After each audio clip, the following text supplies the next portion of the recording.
Hello दोस्तों, good morning. स्वागत है एक बार फिर से आप सभी का एमजेटी एजुकेशन में। दोस्तों आज है 23 अक्टूबर और आज की वीडियो में हम लोग बात करेंगे 23 अक्टूबर 2023 के मोस्ट इंपॉर्टेंट करंट अफेयर के क्वेश्चंस के बारे में। अगर वीडियो पसंद आएगी तो वीडियो को लाइक और चैनल को सब्सक्राइब जरूर करना और कोशिश करना वीडियो को शेयर भी करने की। चलिए हम लोग शुरू करेंगे आज की करंट अफेयर, लेकिन उससे पहले रिविजन करेंगे कल के करंट अफेयर का। इसरो ने दोस्तों गगनयान मिशन के लिए अभी हाल ही में TVD-1 नाम से अपना पहला टेस्ट व्हीकल लॉन्च किया है। पश्चिम बंगाल के गवर्नर ने दुर्गा भारत सम्मान से सम्मानित किया भी इसरो, GRSC को, पंडित अजय चक्रवर्ती को और विश्व भारती यूनिवर्सिटी को। IMD ने चक्रवात तेज के लिए अलर्ट जारी कर दिया है, मुंबई पर ही आएगा और कोकण तट पर टकराएगा। इसके अलावा कल हम लोगों ने पढ़ा था कि 19 से 27 फरवरी के बीच में अभी भारतीय नौसेना के द्वारा मिलन 2024 नाम का सैन्याभ्यास आयोजित करने की घोषणा की गई है। तो ये अगली साल 2024 में फरवरी महीने में होगा, विशाखापत्तनम में होगा। प्यूमा इंडिया के नए ब्रांड एम्बेसडर बनाए गए मोहम्मद शमी अहमद, जिन्होंने कल 5 विकेट लिया। और अभी हाल ही में मिली जानकारी के अनुसार भारत जो है ये 2030 तक वैश्विक यात्रा पर सबसे बड़ा खर्च करने वाले देशों में चौथा सबसे बड़ा देश बन जाएगा। इसके अलावा यूरोपीय संघ का सखारोव पुरस्कार इस बार जीना महसा अमीनी को दिया गया है, ये ईरान की थी। गूगल ने भारत में ऑनलाइन धोखाधड़ी से बचने के लिए डिजी कवच नाम से एक प्रोग्राम लॉन्च किया है। और गुजरात का एक गांव है धोरडो गांव, इसको UNWTO के द्वारा सर्वश्रेष्ठ पर्यटन गांव के रूप में सम्मानित किया गया है। पंजाब राज्य सरकार ने होप इनिशिएटिव शुरू किया है, जिससे नशा मुक्ति के खिलाफ एक्शन लिया जा सके और अभियान चलाया जा सके। तो यहाँ पर ये टॉप 10 करंट अफेयर के क्वेश्चंस थे कल की वीडियो से, जिनका आपने किया है क्विकली रिवीजन सिर्फ और सिर्फ 1 मिनट में। अब हम लोग बढ़ेंगे आज की करंट अफेयर की तरफ, लेकिन उससे पहले आपको बता दें कि डेली करंट अफेयर की डिटेल वाली जो PDF है बिल्कुल फ्री में आपको दी जाती है। आप MZT ऐप में इस वाले सेक्शन में जाकर के डाउनलोड कर सकते हो और फ्री क्विज सेक्शन में जाकर आप फ्री में क्विज लगा सकते हो। बहुत सारे स्टडी मटेरियल्स भी यहाँ पर अवेलेबल हैं, आप उनको भी स्टैटिक जीके के तौर पर तैयार कर सकते हो। चलिए शुरू करते हैं आज की करंट अफेयर। तो पहला क्वेश्चन है, हाल ही में किस केंद्रीय मंत्री ने भारतीय सैन्य विरासत महोत्सव के पहले संस्करण का उद्घाटन किया? तो भारतीय सैन्य विरासत महोत्सव का पहला संस्करण दोस्तों शुरू हो चुका है। राजनाथ सिंह जी रक्षा मंत्री जो कि हैं, इन्होंने इसका उद्घाटन किया है। कहां पर हुआ? नई दिल्ली में। और कुछ दिन पहले ही मैंने आपको इसके बारे में बताया था जब अनाउंस हुआ था कि ये आयोजित होगा। Union service institution of India के द्वारा ये आयोजित किया गया है, इसी को जिम्मेदारी मिली थी union service institution of India को। तो इंडियन मिलिट्री हेरिटेज फेस्टिवल है। भारतीय सेना का आज तक का जो भी विरासत रहा है उसको सेलिब्रेट करने के लिए, उसका कला, नृत्य, नाटक या स्टोरी टेलिंग के माध्यम से लोगों को बताने के लिए कि कैसे कैसे हमारी सेनाओं ने कौन कौन से युद्ध जीते हैं, कैसे कैसे भारत के इतिहास में अपना कंट्रीब्यूशन दिया है, ये सभी चीजें यहाँ पर प्रदर्शनी के माध्यम से दर्शाया जाएगा। तो नई दिल्ली में ये आयोजित हुआ है। रक्षा मंत्री राजनाथ सिंह जी ने इसी अवसर पर प्रोजेक्ट उद्भव भी लॉन्च किया है। ये भी याद रखना, ये भी इंपॉर्टेंट है, प्रोजेक्ट उद्भव। ठीक है, तो भारतीय सेना और United service institution of India के सहयोग से ये आयोजित किया गया। इंडियन आर्मी के बारे में बात करें तो 15 जनवरी को तो दोस्तों हम लोग मनाते हैं भारतीय सेना दिवस। और अभी वर्तमान में अगर बात किया जाए कि भारतीय थल सेना के अध्यक्ष कौन है, तो आप बताओगे जनरल मनोज पांडे। ओके, आगे बढ़ते हैं। अगला है, हाल ही में कौन सा देश अपतटीय पोत से विद्युत चुंबकीय रेलगन लॉन्च करने वाला पहला देश बना? तो ये बन गया है जापान। देखो, रेलगन तो बहुत पहले ही लॉन्च हो चुका था, कई देशों ने लॉन्च किया हुआ है, लेकिन अपतटीय पोत से विद्युत चुंबकीय रेलगन लॉन्च करने वाला ये पहला देश बन गया है। ये इलेक्ट्रोमैग्नेटिक रेलगन है क्या? तो दोस्तों ये कुछ इस प्रकार से संरचना होती है। ये भी एक वेपन है और फ्यूचरिस्टिक वेपन है, मतलब आने वाले टाइम पर यही यूज होने वाला है। ना कोई गोला, ना कोई बारूद की जरूरत। अब इलेक्ट्रोमैग्नेटिक वेव के जरिए ये लोग जो है वो अटैक करेंगे। तो ये एक फ्यूचरिस्टिक वेपन है। देखो आने वाले टाइम पर ना लेजर गन या ये मैग्नेटिक गन, इन सब का ज्यादा यूज होगा आने वाले टाइम पर। तो आमतौर पर रेलगन जो होता है ये जहाजों पर लगाए जाते हैं, शिप पर लगाए जाते हैं, लेकिन जापान की इस तकनीकी माध्यम से ये जमीन और समुद्र दोनों पर परीक्षण किया जा चुका है। तो अत्याधुनिक विद्युत चुंबकीय हथियार है। चलिए, तो जापान ने इसे लॉन्च किया है। इसकी गति अगर बात की जाए, स्पीड, तो ये 7 मैक की स्पीड प्राप्त कर लेता है। 7 मैक समझ रहे हो, ये अल्ट्रासोनिक स्पीड पर पहुंच जाता है। देखो, 1 मैक का मतलब हुआ कि ध्वनि की चाल के बराबर, 2 मैक का मतलब हुआ कि ध्वनि की चाल का 2 गुना, ऐसे 7 मैक की स्पीड का मतलब हुआ कि ध्वनि की चाल का 7 गुना। अब अगर 1 मैक के आसपास में है स्पीड, यानी ध्वनि की चाल के बराबर है, तब तो उसे हम लोग कहते हैं कि सोनिक या मोनोसोनिक स्पीड। अगर वही 1 से 5 के बीच में अगर आ जाता है जो स्पीड पहुंचती है, तो उसे हम लोग कहते हैं सुपरसोनिक स्पीड। लेकिन अगर 5 मैक से ऊपर की स्पीड प्राप्त कर लेता है कोई भी इक्विपमेंट, कोई भी ऑब्जेक्ट, तब हम कहते हैं कि उसकी स्पीड हो गई अल्ट्रासोनिक, है ना। तो ये जो है ये अल्ट्रासोनिक स्पीड प्राप्त कर लेता है क्योंकि इसकी गति 7 मैक है। आगे बढ़ते हैं। हाल ही में सीएम हेमंत सोरेन ने महिला एशियाई चैंपियनशिप 2023 के लिए किस शुभंकर का अनावरण किया? तो दोस्तों, झारखंड के सीएम हैं हेमंत सोरेन। इन्होंने अभी हाल ही में महिला एशियाई चैंपियनशिप 2023 के लिए एक शुभंकर यानी कि मस्कट लॉन्च किया है। उसका नाम है जूही। ये जूही जो है ये एक हाथी का, मतलब हाथी के रूप में यहाँ पर रिप्रेजेंट किया जाएगा। और ये जो हाथी है ये कहाँ का है? बेतला वन्यजीव अभयारण्य का। बेतला नेशनल पार्क याद रखना ये झारखंड में ही पड़ता है। तो झारखंड में ही, क्योंकि इस बार रांची में आयोजित होना है महिला एशियन हॉकी चैंपियनशिप, तो 27 अक्टूबर से ये शुरू हो रहा है, 5 नवंबर तक चलेगा। तो उसी का भी मस्कट लॉन्च किया गया है, ठीक है। और इसका नाम क्या है? जूही। अच्छा, इस टूर्नामेंट में Bharat, Japan, China, Korea, Malaysia और थाईलैंड की टीमें हिस्सा लेंगी। ये हॉकी की चैंपियंस ट्रॉफी होने वाली है, महिला एशियन हॉकी चैंपियंस ट्रॉफी। अब हॉकी की बात आई है तो हॉकी के बारे में जान लो कि अभी कैसा कैसा प्रदर्शन रहा है अपनी टीमों का। तो शुरुआत से शुरू करते हैं। 2023 चल रहा है। 2023 की शुरुआत में ही वर्ल्ड कप हुआ था हॉकी का, पुरुषों का विश्व कप हुआ था और ये ओडिशा में आयोजित हुआ था, यानी भारत ने ही इसकी मेजबानी की थी। लेकिन इसको जीता कौन? इसको जीत कर ले गया जर्मनी। जर्मनी जो है इस बार हॉकी विश्व कप का विजेता रहा, बेल्जियम को हरा करके वो जीता। अच्छा, ओलंपिक जो हुआ था ना 2020 वाला, जो 2021 में हुआ टोक्यो ओलंपिक, उसमें भारत की पुरुषों वाली टीम ने कांस्य पदक जीता था, यानी कि कहें ब्रॉन्ज मेडल जीता हुआ था। इसके अलावा भारतीय महिला टीम तो चौथे स्थान पर रही थी। इसके अलावा अभी एशियन गेम हुआ।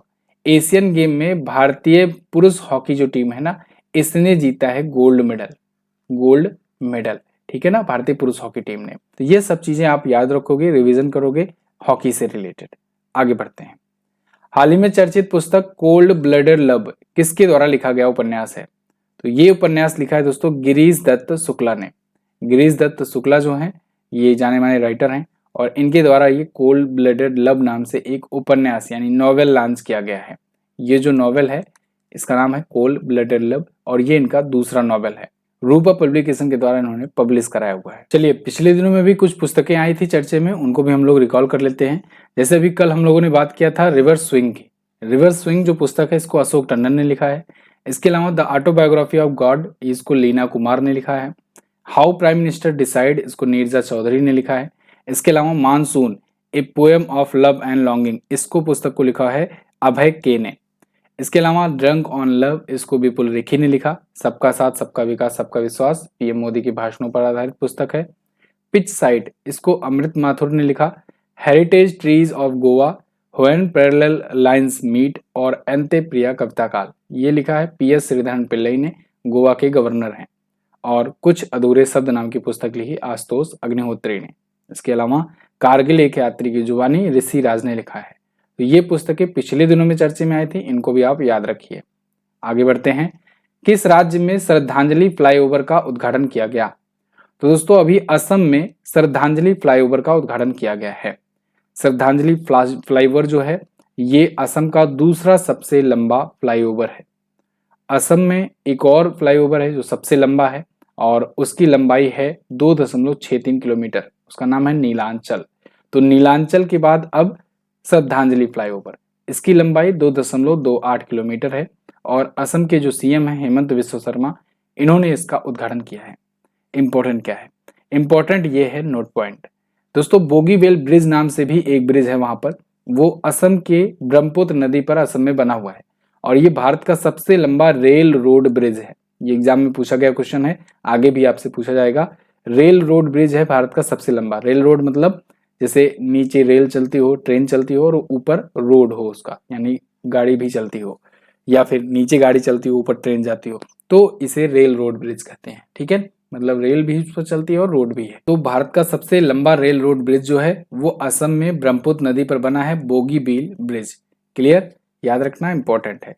आगे, प्री बुक किए गए भोजन की डिलीवरी के लिए हाल ही में आईआरसीटीसी ने किसके साथ समझौता किया है? तो आईआरसीटीसी ने अभी हाल ही में जोमेटो के साथ समझौता किया है प्री बुक किए गए भोजन की डिलीवरी के लिए। मतलब आप ट्रेन में सफर कर रहे हो तो आईआरसीटीसी की मदद से आप जोमेटो से भी खाना ऑर्डर कर सकते हो। तो जोमेटो और आईआरसीटीसी के बीच में ये डील हो गई है, समझौता हो गया है। आईआरसीटीसी वैसे अभी 5 रेलवे स्टेशनों पर इसे शुरू कर रहा है पायलट प्रोजेक्ट के तहत। ये 5 रेलवे स्टेशन नई दिल्ली, प्रयागराज, कानपुर, लखनऊ और वाराणसी हैं। उसके बाद धीरे धीरे करके बाकी स्टेशनों पर चलाया जाएगा। तो इस पहल से जो फूड ब्रांड हैं बहुत सारे, उनसे ऑलरेडी आईआरसीटीसी जुड़ चुका ही है, जैसे डोमिनोज, जूप, कंज्यूम, बहरूज, और उसके बाद अब जोमेटो के साथ भी साझेदारी हो गई। तो इससे यात्री जो हैं वो अपने पसंदीदा फूड को जोमेटो से ऑर्डर कर सकते हैं। आईआरसीटीसी की बात करें अगर, तो Indian railway catering and tourism corporation है, इंडियन रेलवे के तहत ही ये भी एक यूनिट है। अभी कुछ दिन पहले मैंने आपको एयरकॉन बताया था, ठीक है, और राइट्स लिमिटेड बताया था। ये दोनों भी इंडियन रेलवे की ही कंपनियां हैं, जिनको मतलब रेलवे मंत्रालय के तहत आने वाली कंपनियां हैं, जिनको अभी नवरत्न कंपनी का दर्जा मिला था। फिलहाल आईआरसीटीसी के बारे में बात करें तो 1999 में यह स्थापित किया गया था। नई दिल्ली में हेडक्वार्टर है इसका और अध्यक्ष हैं रजनी हंसीजा वर्तमान में इसके। क्लियर? तो इसका फुल फॉर्म भी कई बार पूछा जाता है, फुल फॉर्म आप याद रखोगे। अगला, अच्छा, एमजीटी ऐप पर दोस्तों ई बुक्स भी आती हैं, वीडियो कोर्सेज भी हमारे आते हैं, उनको भी आप ले सकते हो। और इस जो वीडियोस दी जाती है ना, इसका फ्री पीडीएफ आप यहाँ से डाउनलोड कर सकते हो। देखो, यूपी पेट का एग्जाम डेट अनाउंस हो गया है, लोगों के एडमिट कार्ड भी आ गए हैं। एग्जाम डेट तो बहुत पहले ही आ गया था वैसे। तो अब आप बिल्कुल तरीके से लग जाइए। स्टडी मटेरियल सेक्शन में जाकर के बहुत सारी चीजें फ्री में अवेलेबल है, आप उसको भी रीड आउट कर सकते हो। ई बुक सेक्शन में जाकर ई बुक्स भी आप पढ़ सकते हो, ठीक है। करंट अफेयर के लिए, करंट अफेयर आप जानो 100% इसके बाहर से कुछ नहीं आएगा। जो मैंने कराया हुआ है आपको, एक अभी मैराथन टाइप का, मतलब पूरा एक सीरीज मैंने चलाया था 15 वीडियो का, उसको आप देख डालिएगा। वो 15 क्लास से बाहर से कोई सा भी करंट अफेयर नहीं आने वाला है आपका। बस आपको वो प्लेलिस्ट ढूंढ करके देखनी है। अभी सितंबर महीने में ही मैंने कराया हुआ था, तो प्लेलिस्ट आपको ऊपर ही मिल जाएगी, चैनल पर जाइएगा और 15 के 15 वीडियो देख डालिए, आपका करंट अफेयर पूरा अच्छे से तैयार हो जाएगा। चलिए आगे देखते हैं। आरबीआई ने कोटक महिंद्रा बैंक को किस कंपनी के अधिग्रहण की मंजूरी दी है?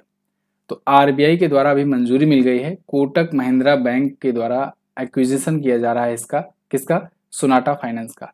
तो सोनाटा फाइनेंस एक छोटी कंपनी है, छोटी कंपनी मतलब बोले तो हालांकि 1900 करोड़ की वैल्यूएशन वाली कंपनी है, लेकिन इसका अधिग्रहण कोटक महिंद्रा बैंक करने की रुचि जताया था दिसंबर में। तो आरबीआई से मंजूरी लेनी पड़ती है। आरबीआई ने अप्रूव कर दिया है और अब कोटक महिंद्रा बैंक के द्वारा सोनाटा फाइनेंस का एक्विजिशन कर लिया गया है सक्सेसफुली। तो ये एक छोटे लोन देने वाली कंपनी थी, सोनाटा फाइनेंस फाइनेंस करती थी। 1903 करोड़ रुपए इसकी वैल्यूएशन है दिसंबर 2022 तक की अगर बात करें तो अब इसका 100% एक्विजिशन कर लिया है कोटक महिंद्रा बैंक ने। कोटक महिंद्रा बैंक की बात करें तो 1985 में इसको स्थापित किया गया था। इसके फाउंडर और चेयरमैन कह सकते हैं उदय कोटक थे और मुंबई में इसका हेडक्वार्टर है। अब तो अभी हाल फिलहाल में उन्होंने एमडी और सीईओ का पद छोड़ा हुआ है उदय कोटक ने, और नए एमडी और सीईओ बनाए गए हैं दीपक गुप्ता। तो ये नई नियुक्ति है, तो इनका नाम आप याद रखेंगे, दीपक गुप्ता। अच्छा, ये बात आ रही है अधिग्रहण से रिलेटेड। तो अधिग्रहण और विलय के लिए मैंने आपके लिए यहाँ पर एक कंटेंट तैयार किया हुआ है।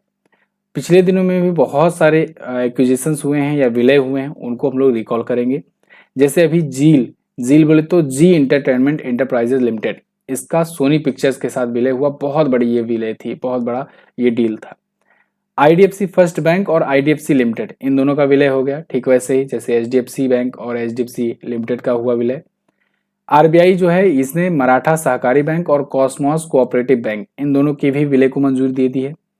भारतीय प्रतिस्पर्धा आयोग ने यूबीएस ग्रुप के साथ क्रेडिट स्विस ग्रुप के प्रस्तावित विलय को भी मंजूरी दे दी है, यानी ये दोनों कंपनियां भी विलय हो गई हैं। विलय मतलब मर्ज हो जाना, ठीक है। जेपी मॉर्गन ने फर्स्ट रिपब्लिक बैंक का एक्विजिशन किया है। एक्विजिशन मतलब खरीद लेना, पूरा पूरा एक्वायर कर लेना। इसके बाद मार्च 2024 तक विस्तारा एयरलाइंस का एयर इंडिया में पूरी तरीके से विलय हो जाएगा। ये दोनों कंपनियां मर्ज हो जाएंगे। एयर इंडिया में ही एयर एशिया का विलय हो चुका है ऑलरेडी ही। ऐसे ही एचडीएफसी बैंक जो है, एचडीएफसी बैंक का एचडीएफसी लिमिटेड में हो गया है विलय, एचडीएफसी लिमिटेड में, ठीक है ना। तो ये पिछले दिनों में आए कुछ विलय और एक्विजिशन थे जिनका आपने रिवीजन किया। आगे बढ़ते हैं। 2024 में फॉर्मूला ई प्रिक्स की मेजबानी कौन सा शहर करेगा? तो 2024 में फार्मूला ई प्रिक्स एक बार फिर से हैदराबाद में होने जा रहा है। अभी पिछला वाला भी आयोजन हैदराबाद में ही हुआ था, एक बार फिर इसकी मेजबानी हैदराबाद को मिल गई है। फार्मूला ई प्रिक्स, इसमें क्या होता है, बेसिकली इलेक्ट्रिक व्हीकल्स का यूज किया जाता है और फार्मूला रेस की तरह ये भी होता है, जैसे फार्मूला 1 रेस आप देखते हो वैसे ये फार्मूला ई चैंपियनशिप होता है। तो इसका 10वां सीजन होने वाला है। 10वां सीजन की मेजबानी के लिए हैदराबाद को चुना गया है। अभी 9वें सीजन की भी मेजबानी हैदराबाद ने ही की थी। अच्छा, एक चीज और इंटरेस्टिंग हो रही है, भारतीय खिलाड़ी इसमें एक भारतीय ड्राइवर हैं जेहान दारूवाला, इनका डेब्यू होने जा रहा है, यानी कि ये इस बार शुरुआत करने जा रहे हैं। तो भारतीय ड्राइवर पहली बार इसमें डेब्यू करने जा रहा है, तो फिर थोड़ा इंटरेस्टिंग होगा, ये नाम आप याद रखिएगा। ठीक है, इस सेक्टर में, इस खेल में भी हम लोग आ रहे हैं। हैदराबाद ई प्रिक्स के 2023 के विजेता कौन है? जीन एरिक वर्गेन, इनका नाम पूछा जा सकता है, इनका नाम आप याद रखना, बहुत इंपॉर्टेंट है। आगे 26 से 29 फरवरी 2024 के मध्य भारत टेक्स 2024 का आयोजन कहाँ किया जाएगा? तो इसका आयोजन दोस्तों किया जाएगा कहाँ पर? नई दिल्ली में। ये 2024 में होगा और फरवरी महीने में होगा, 26 से 29 फरवरी के बीच, भारत टेक्स 2024। तो इसके लिए अभी एक समिट आयोजित की गई, एक कॉन्फ्रेंस किया पीयूष गोयल जी ने, जो कि केंद्रीय कपड़ा मंत्री हैं। तो इन्होंने भारत टेक्स के बारे में बताया। ये टेक्सटाइल एक्सपो होने वाला है बेसिकली, और ग्लोबल टेक्सटाइल एक्सपो ये एक ऐसा होगा जो दुनिया का सबसे बड़ा होगा, इसलिए इम्पोर्टेंट हो जाता है क्योंकि दुनिया में अब तक इससे बड़ा कोई वस्त्र कार्यक्रम नहीं हुआ होगा।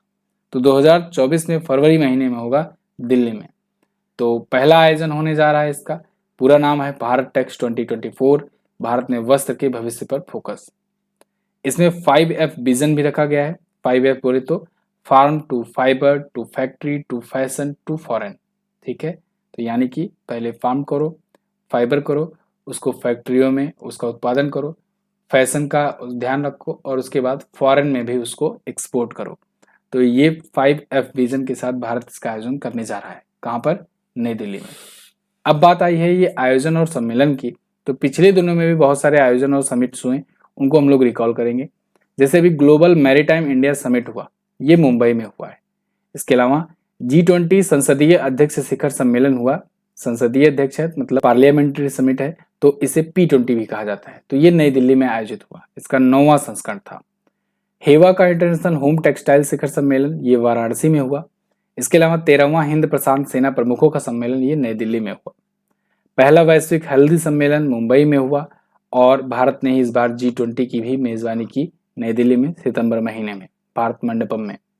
अंतर्राष्ट्रीय वकील सम्मेलन, ये पहला सम्मेलन था, नई दिल्ली में हुआ। देखो अभी यहाँ तक जो था ये सभी समझ लो अपने देश में बड़े बड़े शहरों में हुए आयोजन है। 43वां आसियान शिखर सम्मेलन, ये जकार्ता इंडोनेशिया में आयोजित हुआ। ब्रिक्स समिट, ये जोहान्सबर्ग दक्षिण अफ्रीका में हुआ। अंतर्राष्ट्रीय शिक्षा सम्मेलन, ये दुबई में हुआ। और 5वां विश्व कॉफी सम्मेलन, ये भी भारत में ही हुआ है, बेंगलुरु कर्नाटक में। क्लियर? चलिए, वैसे G20 के बारे में हम जान लिए। ऐसे COP28 जो होने वाला है ये होगा UAE में, ये याद रखना। इसके अलावा G20 की अगली मेजबानी ब्राजील करने जा रहा है, ये भी याद रखना। आगे, हाल ही में हिमाचल प्रदेश के मुख्यमंत्री द्वारा लॉन्च किया गया सपनों का संचय योजना किस वर्ग के लोगों के लिए है? तो हिमाचल प्रदेश के जो मुख्यमंत्री हैं ना, सुखविंदर सिंह सुक्खू जी, इन्होंने अभी हाल ही में एक सपनों का संचय नाम से एक स्कीम लॉन्च की है। ये स्कीम 10 वर्ष से 18 वर्ष तक की उम्र वाले जो युवा बच्चे हैं, जो छात्र हैं, उनके लिए लॉन्च की गई है। तो यहाँ पर इन्होंने ये लॉन्च किया हुआ है। अब देखो ये सपनों का संचय स्कीम है क्या, इसको समझो। इसी के तहत होगा क्या कि जो 10 से 18 वर्ष की आयु के जो छात्र होंगे, जो बच्चे होंगे समझ लो, तो वो अगर अपने अकाउंट्स में, जो उनका बैंक अकाउंट होगा, सेविंग अकाउंट, उसमें अगर पैसे स्टोर करते हैं, मनी का संचय करते हैं, तो फिर उस पर इंटरेस्ट जो है ना वो फिक्स डिपॉजिट वाला मिलेगा। और वो साल के अंत में फिक्स डिपॉजिट वाला जितना भी अमाउंट उनके अकाउंट में होगा, वो फिक्स डिपॉजिट वाला उसका इंटरेस्ट के साथ वो पाएंगे। तो ये है सपनों का संचय, मतलब समझ लो उनको इंटरेस्ट ज़्यादा मिलेगा, FD वाला इंटरेस्ट मिलेगा सेविंग अकाउंट में। तो इसके लिए ये शुरू किया गया है। तो साथ ही साथ ये जमा लिंक्ड ऋण योजना है एक प्रकार से सहकारी बैंक की। मुख्यमंत्री सुखविंदर सिंह सुक्खू ये कांग्रेस पार्टी से हैं और अभी रिसेंटली चुनाव जीते हुए थे, जब हिमाचल प्रदेश में विधानसभा का चुनाव हुआ था। तो अब हिमाचल प्रदेश आया है, तो हिमाचल प्रदेश के बारे में देख लेते हैं। इंडिया के मैप में आप देखोगे यहाँ पर है हिमाचल प्रदेश। इसकी राजधानी धर्मशाला और शिमला होती है। सुखविंदर सिंह सुक्खू जो हैं इंडियन नेशनल कांग्रेस पार्टी से यहाँ के सीएम हैं। गवर्नर है शिव प्रताप शुक्ला जी, इनका नाम आप याद रखेंगे, नई नियुक्ति है। यहाँ पर झीलों की बात करें तो खजियर झील है, परासर झील है, रेणुका झील है। रेणुका झील बड़ी पूछी जाती है, याद रखना। ग्रेट हिमालयन नेशनल पार्क और पिन वैली नेशनल पार्क, ये भी कई बार एग्जाम में पूछा गया है। पिन वैली नेशनल पार्क, तो ये कहाँ पर है? हिमाचल प्रदेश में है। कालिशो दर्रा, कुगती दर्रा है। इसके अलावा यहाँ पर ही दोस्तों है सिपकिला, रोहतांग, बड़ा लाचा, ये 3 और दर्रे आप याद रखना। नाटी, कथड़ी, कुगटी, ये यहाँ के प्रमुख लोक नृत्य हैं। जिलों की संख्या 12 है। विधानसभा में 68 सीटें, लोकसभा में 4 और राज्यसभा में 3 सीट यहाँ से जाती है। तो ये तो थे दोस्तों टॉप 10 करंट अफेयर के क्वेश्चन आज के दिन से। आई होप आपको वीडियो पसंद आई होगी, इन्फॉर्मेटिव लगी होगी। अगर इन्फॉर्मेटिव लगी है तो आप वीडियो को लाइक कर सकते हो, शेयर कर सकते हो।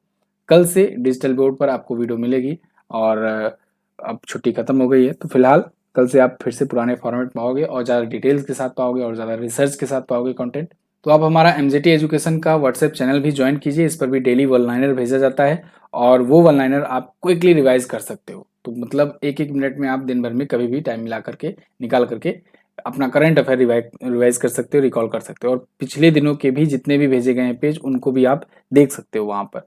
तो आप व्हाट्सएप ग्रुप जरूर ज्वाइन करो, ये व्हाट्सएप चैनल वाला, ठीक है। तो इसका लिंक डिस्क्रिप्शन में दिया गया है, आप इसको जरूर ज्वाइन करो। आप टेलीग्राम ग्रुप भी ज्वाइन कर सकते हो, इस पर भी बहुत सारी पीडीएफ भेजी गई हैं, तो आप जाकर पीडीएफ सेक्शन में फ्री में सारी पीडीएफ डाउनलोड कर सकते हो। चलिए अब बात करेंगे लास्ट डे के क्वेश्चन की। कल मैंने आपसे पूछा था कि इस अनुच्छेद के तहत जो हाईकोर्ट होता है वो एक अभिलेखीय न्यायालय होगा, इसके बारे में व्याख्या की गई है। तो अनुच्छेद 215 में कहा गया है कि जो हाईकोर्ट्स होंगे वो एक अभिलेखीय न्यायालय के रूप में काम करेंगे। अभिलेखीय न्यायालय क्या होता है, मैंने कल बताया था आपको। राष्ट्रीय सांख्यिकी दिवस 29 जून को मनाया जाता है पीसी महालनोबिस जी की जयंती के अवसर पर, जो कि भारत में सांख्यिकी के जनक कहे जाते हैं। आज आपको क्या बताना है? आज आपको बताना है ये कि भारत में मिशन गगनयान को सफलतापूर्वक लॉन्च करने का लक्ष्य कब तक के लिए रखा गया है? 2025, 2030, 2040 या 2050 तक। 2 और लक्ष्य मैं आपको बता दे रहा हूँ। 2035 में क्या करने वाला है इसरो और 2040 तक के लिए उसे क्या टारगेट मिला है, ये दोनों भी बता देना।